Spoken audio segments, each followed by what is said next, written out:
Hey friends, welcome back to another video. Today, as you can tell by the title, I'm just gonna be filming something quick. This is just like a little informative if like you're looking into an alpha or you have one or you used to have one. Just some things that I wish were a little different on the car. Obviously, like I'm nitpicking just to make the video, but there's just some things that I wish were a little different. But yeah, this is just my opinion, by the way. Like some of the things that I don't like might be some things that somebody else likes. So yeah, let's get right into the video. Sorry, this is a really bad angle, but we're gonna have to work with it. So first off, this is gonna be things on the inside of the car that I wish were different. The lighting in the car, I'll put clips in as well, but the lighting in the car isn't the best. Like I'll have these lights on, like up here, and then I'll have the back ones on. And even like my friends say, oh, it's not bright enough. So you have to like use your flash from the phone to be able to see like what you're trying to see, or they're just not that bright. So that's number one. I wish they were a little brighter.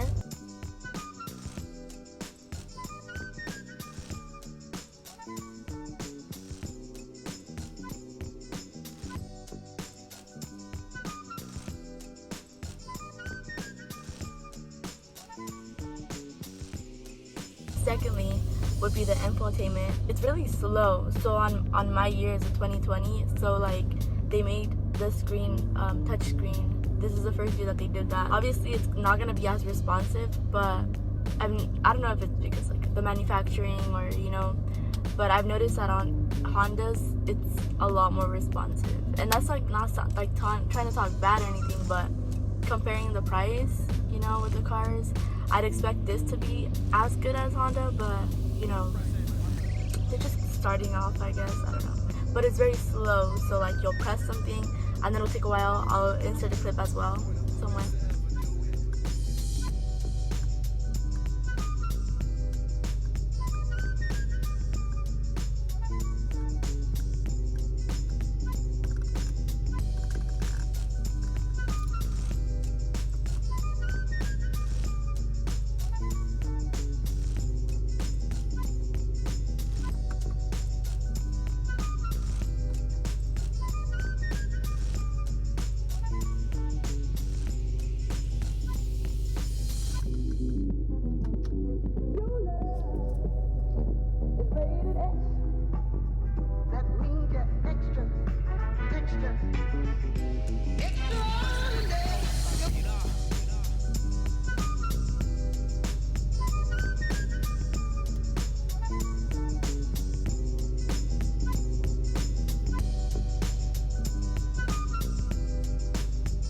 It's just not the touch screen, it's like the whole infotainment itself. Like you'll be moving the buttons down here as well, and it'll just take a while to like catch on to what you're trying to do.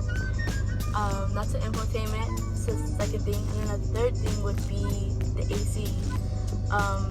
Pretty sure you can hear it right now too, I don't know. But the AC doesn't work that well. It has levels like 1 through 8 obviously, and I feel like the only time the AC actually works is when it's on 8.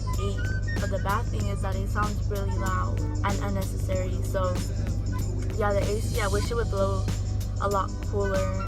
I don't know, maybe it's just my car, I don't know. But yeah, the AC doesn't blow as cold as I wish it would.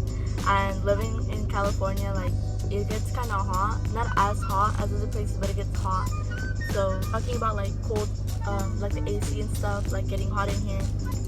I'm pretty sure you guys can see. Yeah, you can see.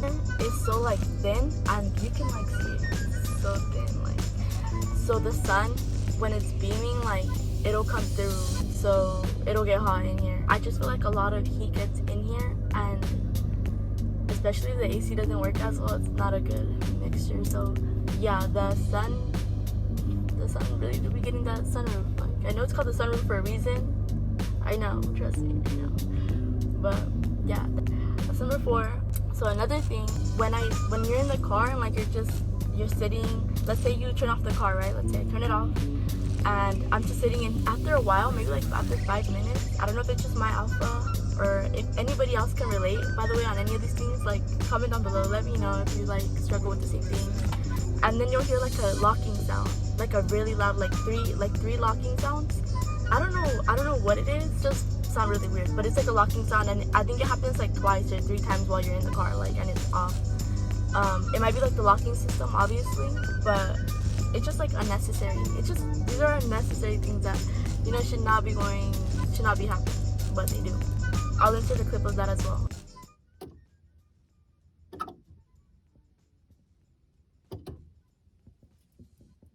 Another thing would be, I know this isn't like a big thing, but it's one of the things.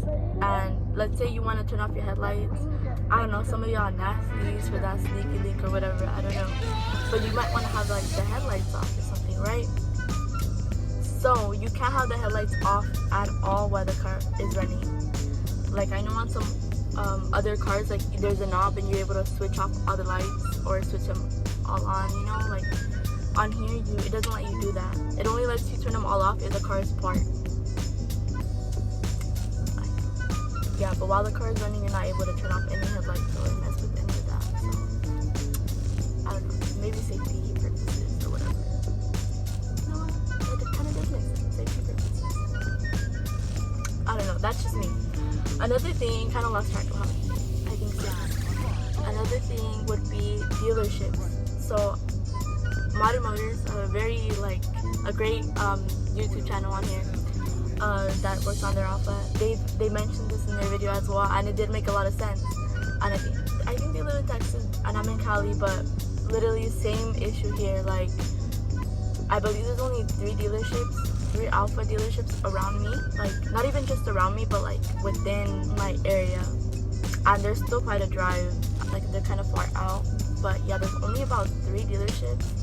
And I feel like that's something you have to think about when getting a car like this, because, like, let's say for example a Honda, you get a Honda, you have a lot of dealerships around you, but this car, you'll have to drive out to any of those.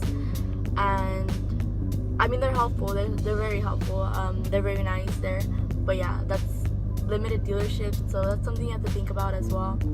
Something I didn't think about, but I'm sorry, these are like all very minor. My back doors, they don't have unlock button, but I'm pretty sure, I mean, obviously that's safety reasons, you know you're supposed to like pull the handle and then it opens, like unlocks, and then you're able to open the door. But like, that's safety reasons, but let's say somebody in the back wants to get out, like an adult, like they want to get out, they have to wait for me to unlock the doors. Like, they can't do it themselves, and I feel like that's kind of like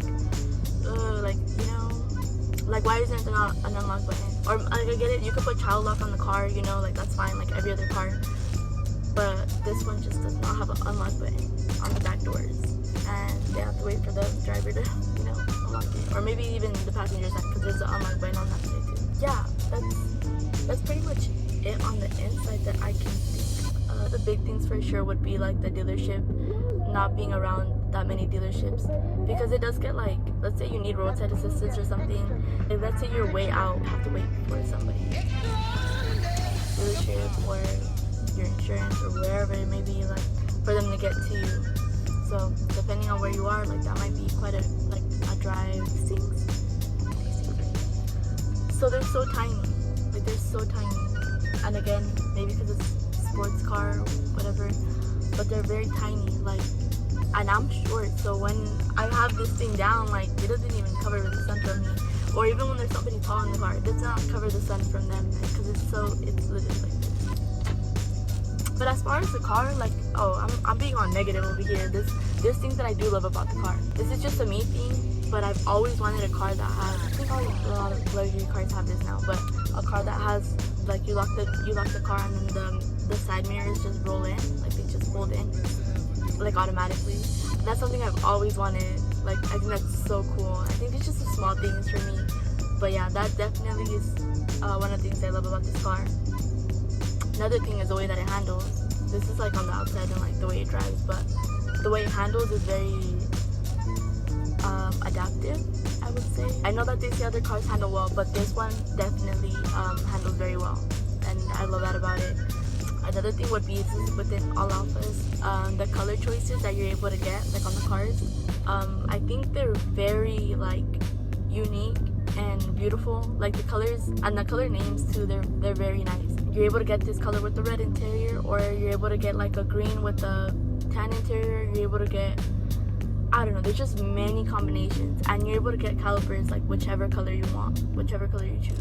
So another thing that I kind of regret about my car is I got basically, it's not the base model, but it is the sport model. It's not the TI, but you know, it's like base, sport, then TI, and quadrifoglios on top, obviously. But I should have went with the TI. I don't know, I was just being impulsive, and you know, I went with this one. But I mean, I guess the only difference is the seats and the badges and the fact that it has paddle shifters and this one doesn't. But I can always add that, so I don't think it's like a big difference. Yeah. But this is like, when I got my car, they had this color, and I was like, I want it. And yeah, I got it for the color. You know, I think that's all I can think of. But if you guys have any other things that, or you know, nitpicking stuff that about your Alpha, and you'd like to let me know about it, let me know in the comments down below. I love my car, honestly, and there's a lot of things that I can like say that I like about it, but that'll be for another video. This is just about the things that I kind of bother me, that I don't really like. Yeah, thank you for watching. See you guys in the next one.